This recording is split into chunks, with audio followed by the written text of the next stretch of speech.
Welcome to my channel. Today I'm making dinner in one pot or one skillet.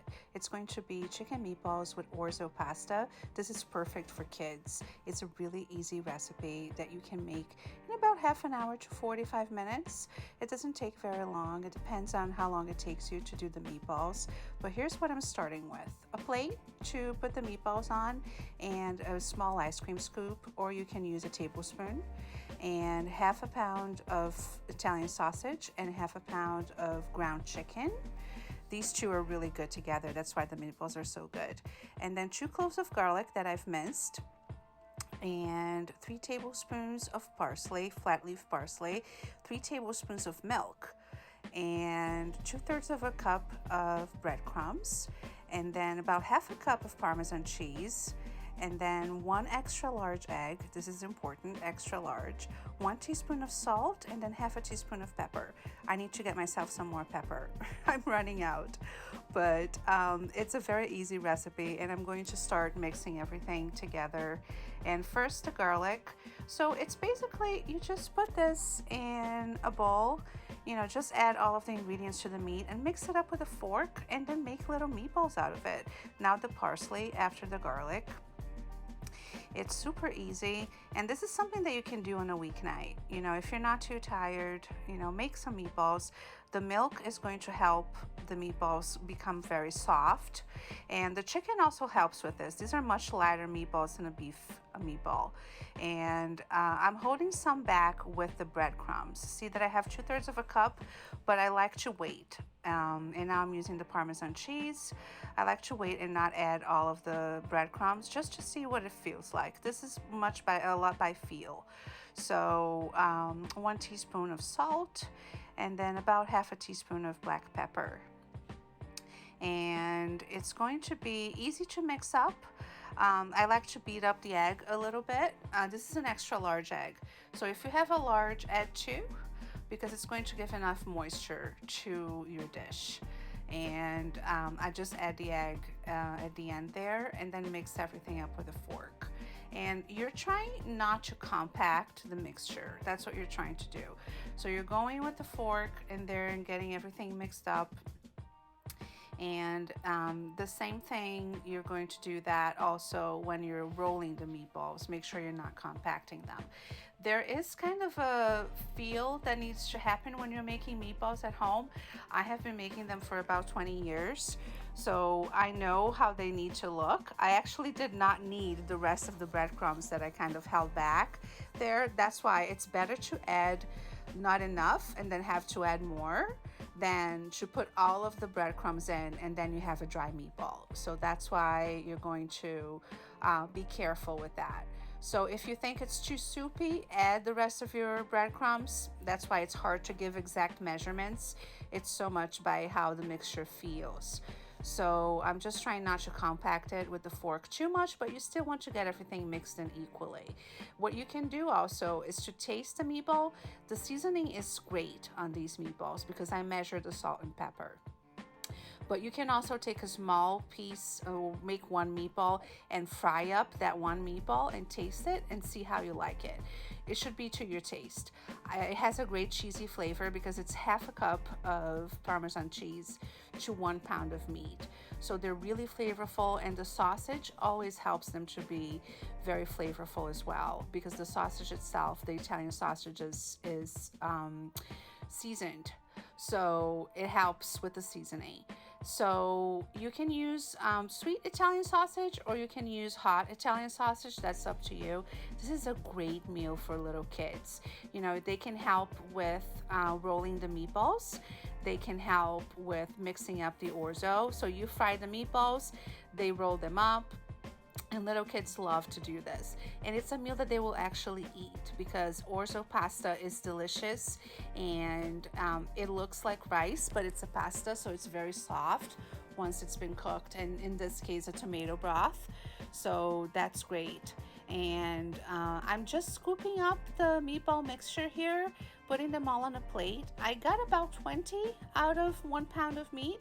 So this feeds a lot of people. This can feed 4 to 6 people very easily.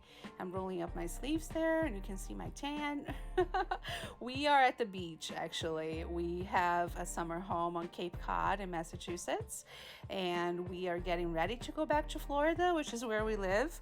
So by the beach, it's nice to have Italian meals. I'm Italian on both sides, so it's very important to me to have these down home meals and some home cooking for my family. So I like to share them with you. There are a lot of people who don't make their own meatballs, and that's fine. You know, if you're in a season of life that you're really busy, you have young kids, you're not going to make your own meatballs. But if it's a weekend and you have the time, these are so great to have this recipe because they are lighter than beef meatballs. I prefer chicken, and it's even better if you mix the chicken with the sausage. That's a great combination.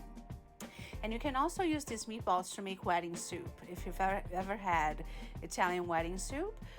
But you make smaller meatballs than I'm making today. So you make mini meatballs and you make a soup with a soup base, which is celery and carrots and onions, and you add some small tubetti pasta, which is kind of the tahini, the small tubes or the stars. So this is what the meatballs look like when they're ready. And I've rolled them all up, trying not to compact them too much. So you want to keep your hands cupped when you're rolling them. So that's pretty much the size. You can see by the size of my hand what they look like. And now I'm going to fry them. I'm going to add about 1/4 cup of olive oil to this skillet, and it all cooks in one skillet, which is awesome. You don't have too many dishes, only the dishes that you eat on, and it's very easy to clean up afterwards. That's why I love one-pot meals. You need a skillet. I prefer a non-stick skillet that comes with a big enough lid. If you don't have a lid, you can also use aluminum foil as a lid, and the Orzo will cook well that way as well. I have some skillets that I don't have a lid for, and that's what I do. A couple of layers of aluminum foil, make sure the edges are sealed, and you can use that as a lid. So that's a good tip. So I'm just adding the meatballs to the skillet. I'm going to let it brown on one side for about 2 minutes, and then turn them, and then let them brown on the other side for a few seconds. They don't really need to brown on the second side because I'm going to start adding the garlic and the rest of the ingredients for the Orzo. Everything cooks in one skillet. It's awesome. I love dishes like this. It makes it so easy to cook dinner, and you don't have a lot of cleanup, and it's great. So now it's browned on one side. You know, I've turned most of them over, and now I'm doing the rest of them. So you can see that they're beautifully browned on one side, and it's only been 2 minutes. I'm doing this over medium-high heat, and it's important to keep your heat even. So make sure you're paying attention. This is not something when you start frying meatballs that you walk away and go answer the phone. This is something that you really have to be there and pay attention to. I find it very therapeutic. I love it. So I'm right there by the meatballs and I'm paying attention. So I'm going to make kind of a well in the middle of the skillet, and then put in the garlic and start browning the garlic where the olive oil is. As soon as my hand is out of the way, you'll be able to see better. So I'm going to add 2 cloves of garlic that I have minced, and you can also use a garlic press if you prefer that. People are very particular about their garlic, I think, when they love to cook. So I like to mince mine with a knife. I don't like garlic presses, but that varies. So I'm letting this brown for a few seconds. Make sure you watch this. Don't walk away. Garlic burns really easily. So if it burns, you have to start all over because the taste will not go away, and it's very unpleasant. So now I'm adding 1/2 cup of crushed tomatoes and mixing them in with the garlic to make sure the garlic doesn't burn. So if you mix it in with something wet, that's what happens. And now I have about 3 cups of fresh tomatoes that I've chopped up, and this gives it a very tomatoey broth, which is what you want. You don't need a lot of crushed tomatoes. I think too much of the crushed tomatoes makes this too soupy, so I'm using fresh here. And now I'm adding 1.5 cups of Orzo pasta. If you've never tried Orzo before, it's shaped like rice, but it's really a really good pasta because it cooks very easily and quickly. And now I'm adding 3 cups of chicken broth. I like Swanson. That's my favorite brand. I really like how strong it is. I like the taste. If you have homemade chicken broth, even better, good for you. I usually don't have it on hand, and I definitely don't have it in our summer cottage because I don't have a stock pot that's large enough to make chicken broth.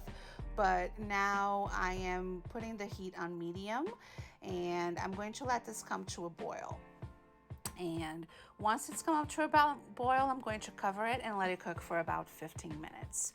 So now it's boiling, so I'm going to cover it, lower the heat to about medium, and let it go for about 15 minutes. So this is what it looks like. It's been cooking away, and the orzo at this point is mostly cooked. But what I'm going to do next is that I'm going to mix it up, just stir it up, make sure there's nothing sticking on the bottom, and turn off the heat and cover it. And then let it sit for about 10 minutes. And then all of the liquid will be absorbed, the orzo will be perfectly cooked, and so will the meatballs. So that's what you want to do. Let it sit. You can leave it on the burner, but just turn off the heat and let it sit for about 10 minutes. And this is what it looks like once it's been 10 more minutes. And I'm adding half a cup of Parmesan cheese, and it's going to make it cheesy, and it's going to finish seasoning it. You see that I didn't add any salt and pepper to the orzo itself. It doesn't need it because I add all of this Parmesan cheese at the end. So it's still going to be very highly seasoned. The meatballs are very highly seasoned. I like seasoned food. That's how I like to eat. I don't like anything bland. If you're going to eat at my house, you're going to know what you're eating. So the cheese makes it delicious. So this is what it looks like at the end. I added some parsley just to have something green. You can also add basil, so that's up to you. And if you're new here, hit that subscribe button. I hope you've enjoyed this recipe. I hope that you make it for your family, and tell me in the comments if you make it, or tell me how you like this recipe and what kind of recipes you would like to see in the future. I'm loving YouTube. I'm loving this channel, and the more I cook, the happier I am. So I will be here to answer your questions. Thank you.